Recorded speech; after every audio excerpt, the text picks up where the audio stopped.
Question number 13. In a shop, shirts are usually sold at 40% above the cost price. During the sale, the shopkeeper offers a discount of 10% of the usual selling price. Selling price पे उसने 10% का discount दे दिया है. If he manages to sell 72 shirts for 13,608 rupees, then his cost price per shirt is. ये देखो जो selling price given है ना 72 शर्ट्स की, इसे हम कन्वर्ट कर लेंगे एक शर्ट के लिए सेलिंग प्राइस. कैसे करेंगे? 13,608 डिवाइडेड बाय 72. लेकिन ये जो सेलिंग प्राइस आएगी ये बाद में आएगी. जो 10% का डिस्काउंट दिया उसने, 10% का डिस्काउंट दिया सेलिंग प्राइस पे, तब उसने मैनेज किया. If he manages to sell 72 shirts for rupees 13,608 rupees. ठीक है, तो यहां पे उसने क्या किया, क्या मैनेज किया कि 10% डिस्काउंट देने के बाद उसने 72 शर्ट को इतने रुपए पे बेचा है. ठीक है, मतलब डिस्काउंट देने के बाद की ये प्राइस है. ठीक है, तो यहां पे क्या लिखेंगे हम लोग, सेलिंग प्राइस निकालें. तो 72 के लिए गिवन है तो हम लोग एक के लिए निकालेंगे पहले सेलिंग प्राइस पर शर्ट. ठीक है, या फिर हम इसे बोल देते हैं न्यू सेलिंग प्राइस. न्यू क्यों बोला हमने? क्योंकि डिस्काउंट करने के बाद उसने मैनेज किया ना. तो न्यू सेलिंग प्राइस पर शर्ट किसके बराबर हो जाएगी? ये रुपीज 13,608 डिवाइडेड बाई 72. अब यहां से कैंसिल करना है. अब कैंसिल करना है तो 72 एक ऐसा नंबर है जो 8 और 9 दोनों से डिविजिबल हो जाएगा. क्लियरली दिख रहा है? तो हम लोग 9 के लिए जाएंगे. किसके लिए जाएंगे? 9 के लिए. अब 9 के लिए अगर हम लोग जाएं तो यहां पे देखो कि ये नंबर न्यूमरेटर वाला क्या डिविजिबल है 9 से. कैसे चेक करेंगे? हमने डिविजिबिलिटी रूल पढ़ रखा है कि अगर sum of all the numbers is divisible by 9 then the whole number is also divisible by 9. तो यहां पे हमने देखा 3 + 1 4 + 6 10 + 8 18 होता है. 18 क्या डिविजिबल है 9 से? हाँ जी बिल्कुल है. तो हम लोग क्या बोलेंगे कि 13608 is also divisible by 9. Cancel करेंगे तो यहां पे हमें दिखेगा कि 8 × 9 72 होता है और 9 1 जा 9 हो जाएगा, बचेगा 46. 46 बचा तो 9 5 जा 45 बचा 1 तो ये 1 0 हो जाएगा. 9 1 जा 9 18 बचा तो 2 हो जाएगा. ये फिर से डिविजिबिलिटी रूल लगाएंगे 8 के लिए. क्या ये कंप्लीटली डिविजिबल होगा? नहीं तो करते जाओ अपने आप. अब 8 के लिए डिविजिबिलिटी रूल क्या है? डिविजिबिलिटी रूल ये है कि आखिरी के जो 3 नंबर्स होते हैं, 3 संख्याएं होती हैं, अगर वो डिविजिबल है 8 से तो पूरा नंबर डिविजिबल है. अब 512 क्या 8 से डिविजिबल है क्या? बिल्कुल. कैसे? 8 6 जा 48 बचा कितना 32, वो भी डिविजिबल है. तो ये पूरा नंबर डिविजिबल है. 8 1 जा 8, ये आ जाएगा 71. तो 8 8 जा 64 बचा 72 तो 189 रुपीज. कितना आ जाएगा? 189 रुपीज आ जाएगा एक शर्ट की. ये बाद वाली सेलिंग प्राइस है, याद रखना. ये इसे हम लोग क्या बोल सकते हैं? Selling price. हमने डैश लगा दिया. क्या लगा दिया? डैश लगा दिया. अब पहले की बात करते हैं. हमने बात की कि 40% अबव कॉस्ट प्राइस, इसका मतलब कि 2/5. ये क्या है? अभी प्रॉफिट. जब 40% ज्यादा बेच रहा है कॉस्ट प्राइस पे तो 40% का फायदा कमा रहा है वो सीपी के ऊपर. अगर ऐड कर ले तो यहां से हमें क्या मिलेगा? Selling price by cost price कितनी हो जाएगी? ये 7/5. कितनी हो जाएगी? ये 7/5. ये क्या है? हमारी पुरानी वाली कॉस्ट प्राइस.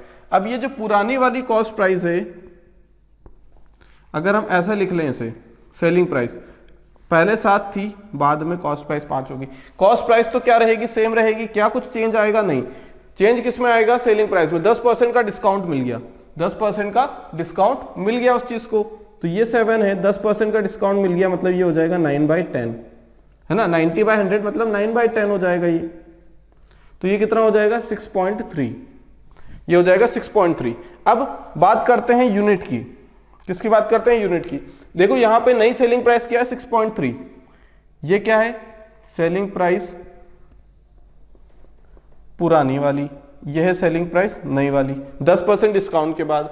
अब यहां से हमने देखा कि ये जो 6.3 यूनिट है इसकी वैल्यू है 189 रुपीज के बराबर.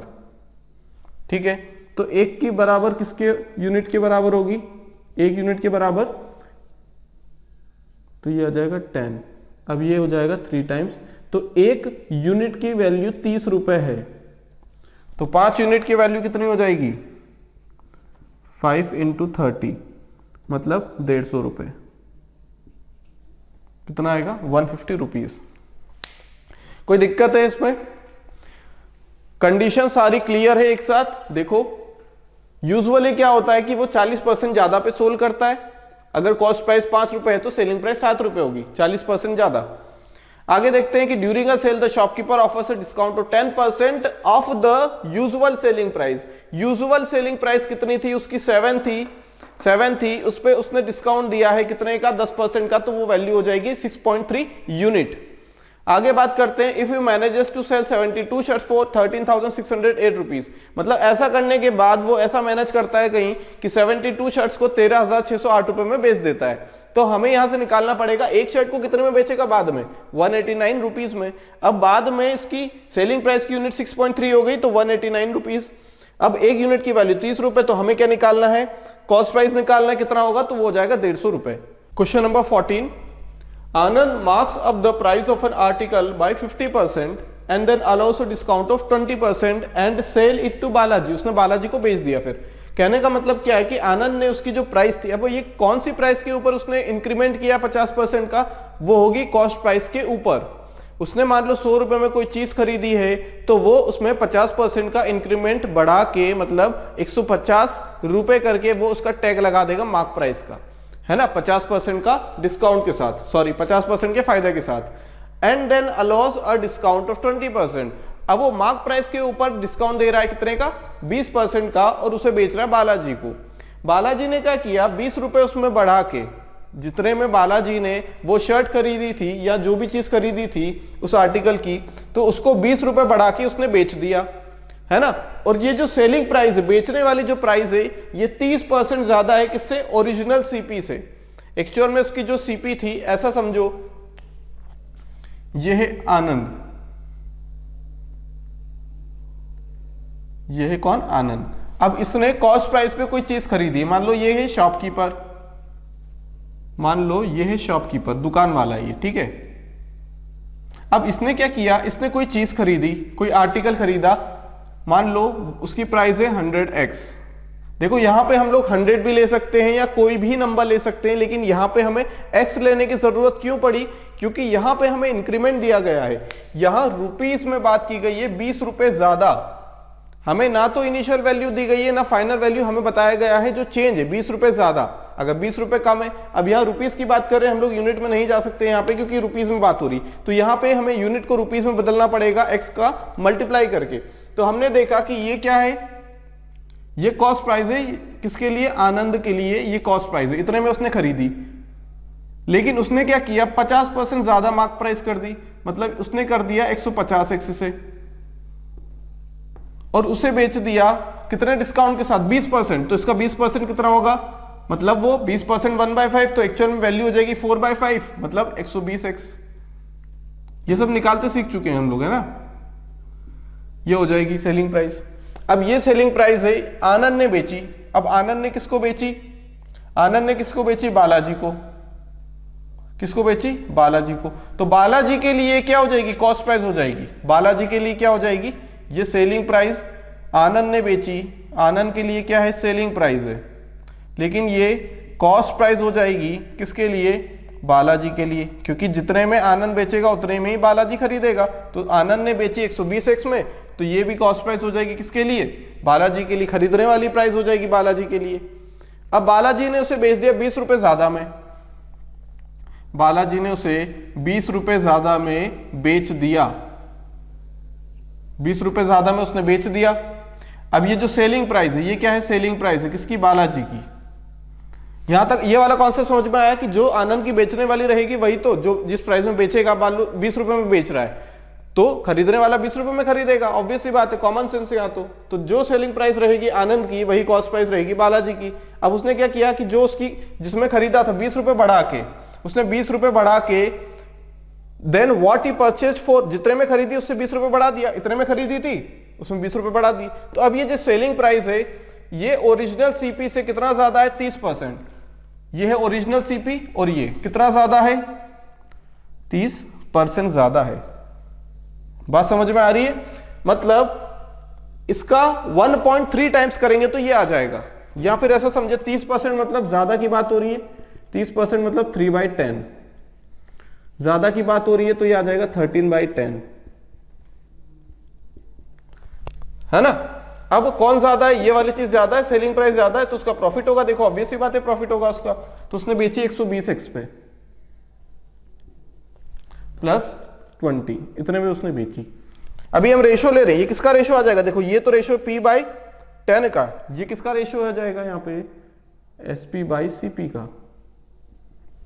तो इसने सेलिंग प्राइस ही करी और कॉस्ट प्राइस क्या है इसके ऊपर 100x, मतलब इतने से ज्यादा है ना।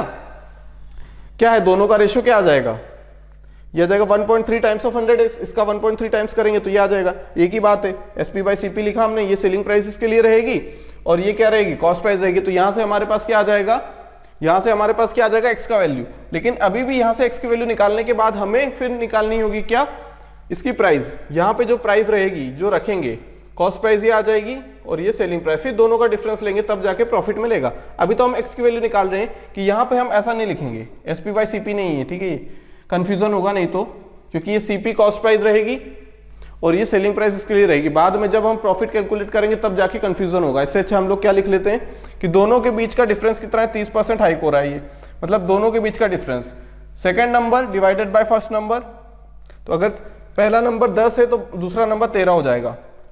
बात समझ में आ गई। जैसे SP/CP करते हैं, second number by first number कर दिया हमने, तो अगर फर्स्ट नंबर 10 है तो दूसरा नंबर दोनों को ऐड हो जाएगा क्योंकि इंक्रीमेंट हो रहा है, तो ये इतना आ जाएगा। फिर ये आ जाएगा 130x, जिस मेथड से करना उस मेथड से कर सकते हैं। ये 120x = 20, तो x की वैल्यू यहां से कितनी आ जाएगी 2, 10 है ना, x की वैल्यू 2 आ जाएगी यहां से। जब x की वैल्यू 2 यहां रखेंगे और यहां रखेंगे तो ये कितना हो जाएगा, ये हो जाएगा 240 रुपए, और यहां x की वैल्यू रखेंगे तो 240 + 20 260 रुपए। बात समझ में आ रही है। ये जो x की वैल्यू है ये उठा के यहां भी रख दी हमने और यहां भी रख दी, यहां भी रख दी x की वैल्यू, तो यहां से आ जाएगी हमारे पास, ये आ जाएगा कॉस्ट प्राइस और ये आ जाएगा सेलिंग प्राइस बालाजी के लिए। किसके लिए, बालाजी के लिए। अब प्रॉफिट कैसे निकालना है, selling price by cost price, SP/कॉस्ट प्राइस बालाजी। बालाजी के लिए प्रॉफिट निकालना है तो सेलिंग प्राइस होगी 260, कॉस्ट प्राइस होगी 240, ये हो जाएगा 13/12, है ना, 13/12 × 100 कितना का आएगा 1/12 × 100%, तो ये कितना हो जाएगा 12, कितना आ जाएगा। बात क्लियर हो गई इतनी। 240, कॉस्ट प्राइस 240 है, 13/12 मल्टीप्लाई बाय 100, 1/12। अब 1/12 क्या होता है, 1/12 6 पॉइंट या 8 पॉइंट, 12 8 = 96, 8.33 हो जाएगा ये, 8.33। 16.66 मतलब 1/6, 1/6 मतलब 16.66, तो उसका आधा करेंगे तो कितना आ जाएगा, इसका आधा ही आ जाएगा 8.33। बात समझ में आ गई। किया क्या है देखो, फिर समझते हैं कि अगर इसकी यहाँ पे x की जरूरत क्यों पड़ी, क्योंकि यहाँ पे हमें इंक्रीमेंट डिक्रीमेंट दिया है रुपीज में, ठीक है, तो ये हमेशा करना पड़ेगा जब भी हमें इंक्रीमेंट और डिक्रीमेंट दिया जाता है। ये अब हम कब नहीं करते हैं, जब हमारे पास इनिशियल या फाइनल वैल्यू ऑलरेडी नो तब नहीं करते हैं, ठीक है, तब x का यूज नहीं भी करेंगे तो आंसर आ जाएगा। लेकिन यहाँ पे हमें ऐड करना पड़ता, तो जब हम यूनिट लेते तो यहाँ क्या लिखते 120 + 20, तो क्या हम उसको 140 कर देते क्या, नहीं, एक यूनिट है उसमें से एक प्राइस है, तो यूनिट और प्राइस को अलग अलग करने के लिए हमने x का मल्टीप्लाई किया, तो ये अगर x को मल्टीप्लाई कर दिया हमने तो ये हमें रुपीज में आंसर दे देगा पूरा, ठीक है। बात समझ में आ गई।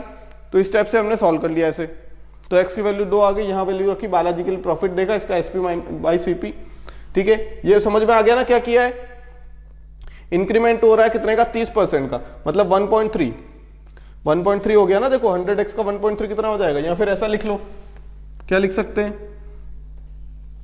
ऐसा लिख सकते हैं 100x × इसका 130/100 कितना हो जाएगा, ये वाली वैल्यू हो जाएगी 120x + 20, ऐसा भी कर सकते हैं, है ना। इसमें इंक्रीमेंट हो गया इतने का, तो ये चीज आ गई हम लोगों के पास, ठीक है। अब 13/10, अब देखो यहाँ पे क्या लिखा हमने, 120x + 20/100x, 100x लिखा ना देखो, और ये किसके बराबर होगा 13/10 के, तो यहां से भी निकाल सकते हैं हम लोग, बात बराबर, ठीक है।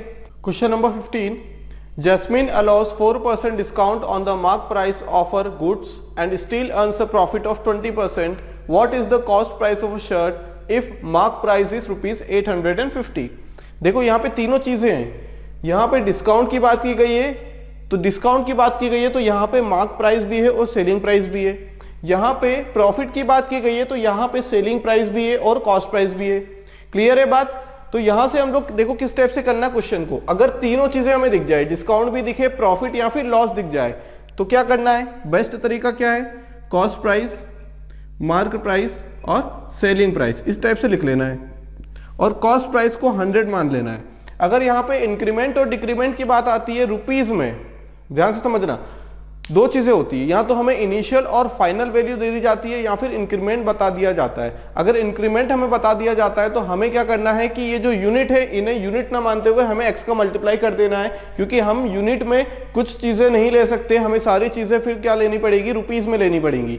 ठीक है, लेकिन अगर हमसे बोल दिया जाता है कि फाइनल प्राइस इतना हो रहा है, इनिशियल प्राइस इतना है, तो वहां पे हम लोग यूनिट से कर सकते हैं। लेकिन यूनिट से करने के हिसाब से भी अगर हम लोग उसे एक्स से मल्टीप्लाई कर दे, रुपीस में कन्वर्ट कर ले, तो कोई दिक्कत वाली बात नहीं है।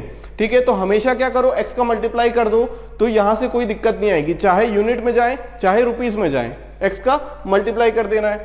क्लियर? अब देखो यहां एक्स का अगर मल्टीप्लाई कर दे, अब बोला क्या गया है? 4% डिस्काउंट दिया गया है। कितना? 4% डिस्काउंट दे दिया गया है।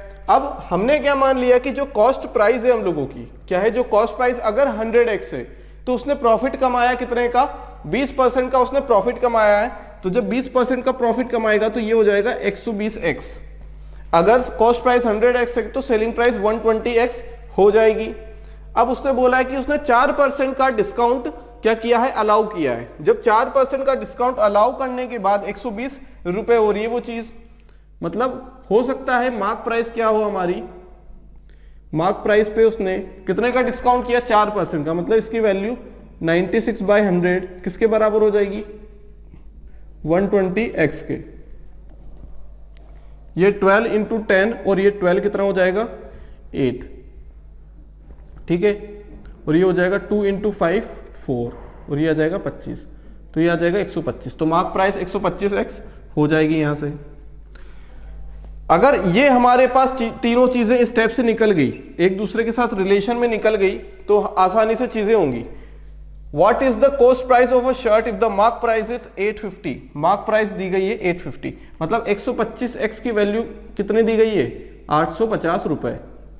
तो ये कितना हो जाएगा यहां से अगर हम देखें तो 25 इंटू 3 75, कितना बचेगा? 10 100, मतलब 25 इंटू 4 25 इंटू 5, ये आ जाएगी x की वैल्यू। अब x की वैल्यू ये आ गई हम लोगों के पास, तो ये चीजें कितनी हो जाएगी? देखो 34, x की वैल्यू 34 है, अब ये 680 हो जाएगा। कैसे किया? जब x की वैल्यू 34/5 है तो कॉस्ट प्राइस हमारा 100x है, तो x की वैल्यू अगर हम यहां पे रख दें तो कितना हो जाएगा? 34/5 कैंसिल हो जाएगा 20 टाइम्स, तो ये आ जाएगा 680 रुपीज। कितना आ जाएगा? Cost price 680 rupees. तो इसी टाइप से करना है, अगर तीनों चीजें दिख जाए, प्रॉफिट भी दिखे और डिस्काउंट भी दिख जाए अगर, तो इस टाइप से हम लोग कर सकते हैं। या तो फिर हम लोग फॉर्मूला लगा दें, हमारा कौन सा? Cost price by mark price is equal to, cost price by mark price is equal to 100 minus discount divided by 100 plus minus profit या फिर लॉस। क्लियर? लेकिन यहां से करेंगे तो आसानी से आंसर निकल के आएगा। यहां हम यूनिट भी मान सकते थे, मतलब 125 यूनिट की वैल्यू 850, तो एक यूनिट की वैल्यू 34/5। जब एक यूनिट की वैल्यू 34/5 तो 100 यूनिट की वैल्यू कितनी? 100 का मल्टीप्लाई कर देंगे। यहां x अगर नहीं भी लेते, यूनिट में भी जाते हम लोग, तो हमारा काम हो जाता। क्लियर है? अगला क्वेश्चन देखते हैं। A book seller allowed 10% discount on printed price. ठीक है, प्रिंटेड प्राइस मतलब mark price. He gets 30% commission from publisher. His profit in percentage will be. Profit बताना है। ठीक है, अब देखो, seller allot 10% discount in printed price. Seller जो था उसने 10% का क्या किया है उस पे, जैसे ये सेलर है ना, जिसने बेची। A book seller allot 10% discount on printed price, he gets 30% commission from publisher. मतलब पहले कौन आ रहा है? पब्लिशर। कौन है ये? पब्लिशर है, और ये क्या है? सेलर है। बात समझ में आ गई? अब बोला गया है कि एक सेलर है, उसने 10% का डिस्काउंट दिया प्रिंटेड प्राइस पे, 10% का डिस्काउंट दिया प्रिंटेड प्राइस पे। तो अगर प्रिंटेड प्राइस मतलब मार्क प्राइस। अगर मार्क प्राइस हमारी कुछ रहेगी तो सेलिंग प्राइस उससे कितनी कम हो जाएगी। अगर 100x है तो सेलिंग प्राइस कितनी हो जाएगी, यहाँ पे 100x ही मान लो इसे, तो सेलिंग प्राइस कितनी हो जाएगी, कितने का डिस्काउंट दिया, 10% का डिस्काउंट दिया है, मतलब ये हो जाएगी 90x। ठीक है, अब he gets 30% commission from publisher, 30% commission उसे मिला है पब्लिशर से, 30% कमीशन मिला है उसे पब्लिशर पे। तो उसने जो कॉस्ट प्राइस रही होगी, कमीशन किस पे मिलेगा, उसकी जो खरीदने वाली प्राइस है उस पे कमीशन मिलेगा उसे, है ना, जो खरीदने वाली प्राइस है उस पे कमीशन मिलेगा। मतलब ये मार्क प्राइस थी, इसने जो प्रिंट की थी उस पे 30% कमीशन मिल गया। मतलब मार्क प्राइस अगर 100x है तो यहाँ कमीशन कितने का मिल गया, 30% का, तो ये उसे पड़ी 70x में। ये क्या है, कॉस्ट प्राइस है, क्या है ये, कॉस्ट प्राइस है। और ये हो गई सेलिंग प्राइस, ये हो गई मार्क प्राइस। बात समझ में आ गई इतनी। तो यहां से प्रॉफिट परसेंटेज कैसे देखेंगे हम लोग एसपी बाई सीपी अगर देखें, एसपी बाई सीपी कितना हो जाएगा, selling price 90x, cost price कितनी हो जाएगी 70x, x से x कैंसिल, ये आ जाएगा 9/7। परसेंटेज चेंज अगर देखें तो कितना आ जाएगा 2/7 इंटू 100, मतलब 200/7, 200/7। अब ये क्या बन पा रहा है 200/7, देख लेते हैं। 200/7 मतलब ये 7, 7 2 जा 14, 7 2 जा 14 हो जाएगा ये, है ना, कितना हो जाएगा 200/7 है अगर, तो 7 2 जा 14, 60 कितना बचा 60, 8 जा 56, तो ये आ जाएगा 4, तो 28, 4/7 इज द आंसर।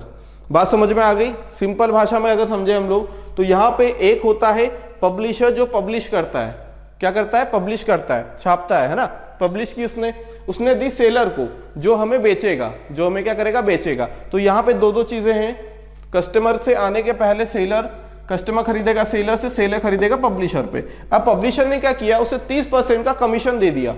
कमीशन किस पे दिया उसने, मार्क प्राइस पे। उसने कुछ मार्क प्राइस लगाई होगी, है ना, उसने कुछ कोड लगाया होगा, मार्क प्राइस लगाई होगी उसने, तो वो मान ली है हमने 100x, क्या मान ली है 100x।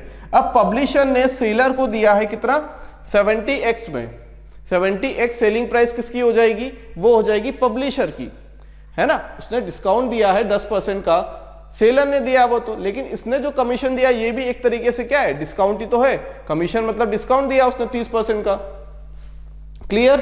अब यहां पे जो मार्क प्राइस है हम लोगों की, मान लो 100 प्राइस है, पब्लिशर ने छाप के रखी 100x, तो उसने डिस्काउंट दिया है, कमीशन दिया 30% का, तो उसने 70x पे वो चीज बेच दी, किसको, सेलर को। अब सेलर के लिए वो चीज क्या हो जाएगी, सेलर के लिए वो चीज क्या हो जाएगी, कॉस्ट प्राइस है तो ये हो जाएगी उसके लिए सेलिंग प्राइस, है ना, कॉस्ट प्राइस हो जाएगी उसके लिए। इसकी जो सेलिंग प्राइस है, पब्लिशर की जो सेलिंग प्राइस रहेगी 70x, वो सेलर के लिए कॉस्ट प्राइस हो जाएगी। अभी हम सेलर की बात करें, है ना, किसकी बात करें, सेलर की बात करें, तो उसके लिए क्या हो जाएगी, कॉस्ट प्राइस हो जाएगी, कॉस्ट प्राइस फॉर सेलर। अब मार्क प्राइस 100x है, तो मार्क प्राइस पे उसने डिस्काउंट दिया है 90x का, कितने का, 90x का। अब सेलर को मिली वो 70x में, या फिर मान लो 70 रुपए में मिली, लेकिन उसने बेची 90 रुपए में। 70 रुपए में उसे वो चीज मिली, छपी 100 रुपए में थी वो बुक 100 रुपए में छपी है, सेलर को मिली है 70 रुपए में, उसने बेची 90 रुपए में। तो उसने जितनी खरीदी है वो हो गई कॉस्ट प्राइस, और उसने जितने में बेची है वो हो गई सेलिंग प्राइस। तो दोनों का जो डिफरेंस हो जाएगा वो हो जाएगा 2/7, तो वो हमारा क्या हो जाएगा, प्रॉफिट परसेंटेज फॉर सेलर। बात समझ में आ गई। Question number 17, after allowing a discount of 10% on the mark price of an article, it is sold for ₹360. Had the discount not been given, the profit would have been 25%. What is the cost price of the article? Question में बोला गया है कि अगर हम 10% का discount देते हैं मार्क प्राइस के ऊपर, मार्क प्राइस के ऊपर अगर 10% का डिस्काउंट दे रहे हैं, तो जो सेलिंग प्राइस है वो हो जाएगी 360 रुपए। किसके बाद, डिस्काउंट देने के बाद, किसके ऊपर, मार्क प्राइस के ऊपर। आगे बोलता है कि had the discount not been given, अगर की बात कर रहा है, अगर हम डिस्काउंट नहीं देते, अगर डिस्काउंट नहीं दिया जाता तो उसे प्रॉफिट होता कितने परसेंट का, 25% का। तो यहां पे हमें क्या बताना है कि उसकी कॉस्ट प्राइस क्या रहने वाली है। देखो कॉस्ट प्राइस यहां पे हमें निकालनी है, अगर हमें सेलिंग प्राइस मिल जाए, क्योंकि प्रॉफिट परसेंटेज पता है, अगर हमने सेलिंग प्राइस निकाल ली तो यहां से हमें पूरी पिक्चर क्लियर हो जाएगी कि कॉस्ट प्राइस क्या रहने वाली है। बात समझ में आ गई। अब एक साइड अगर हम लिखें, देखो यहां पे तीनों का यूज हो रहा है, किसका, तीनों का यूज हो रहा है, मार्क प्राइस, सेलिंग प्राइस और कॉस्ट प्राइस। बोला गया है कि after allowing a discount of 10% on the mark price. मान लो मार्क प्राइस क्या है 100x है, जिस चीज के बारे में पहले बात की जाती है हम उसी को 100x मान लेंगे ताकि हमारा काम आसान हो जाए। ठीक है, अब मार्क प्राइस हमने मान ली 100x, अब उस पर 10% का डिस्काउंट दे दिया, 10% का डिस्काउंट दे दिया। अगर 10% का डिस्काउंट दे दिया उसने तो वो हो जाएगी 90x। अब ये 90x की ये क्या है, सेलिंग प्राइस ही तो है, किसके बराबर हो जाएगी, ये 360 रुपए के बराबर, क्योंकि बोला गया 10% का डिस्काउंट देने के बाद वो चीज हमें कितने में बेचती है, 360 रुपए में। तो यहां से हमें x की वैल्यू मिल जाएगी कितनी, 4 रुपए। x की वैल्यू कितनी मिल जाएगी, 4 रुपए। तो यहां पे मार्क प्राइस कितनी आ जाएगी, यहां पे 400 रुपए, मार्क प्राइस आ जाएगा 400 रुपए। इसका मतलब कि उस पर लिखा हुआ कितना है, उस पे जो टैग लगा हुआ है किसी कपड़े पे या शर्ट पे किसी भी या जीन्स पे, तो उस पे टैग कितने का लगा हुआ है, 400% का। अब बोला गया कि उसने डिस्काउंट नहीं दिया, उसने डिस्काउंट नहीं दिया। अब डिस्काउंट मार्क प्राइस पे दिया जाता है, और डिस्काउंट क्यों दिया जाता है, ताकि कस्टमर को फायदा मिल जाए। इसका मतलब उसने क्या किया कि फायदा नहीं पहुंचाया, उसने जो 400 रुपए का टैग लगा था, 400 रुपए का टैग लगा था, उससे उसको फायदा हो गया 25% का। Had the discount not been given, the profit would have been 25%। अगर डिस्काउंट नहीं मिलता तो 25% का फायदा होता।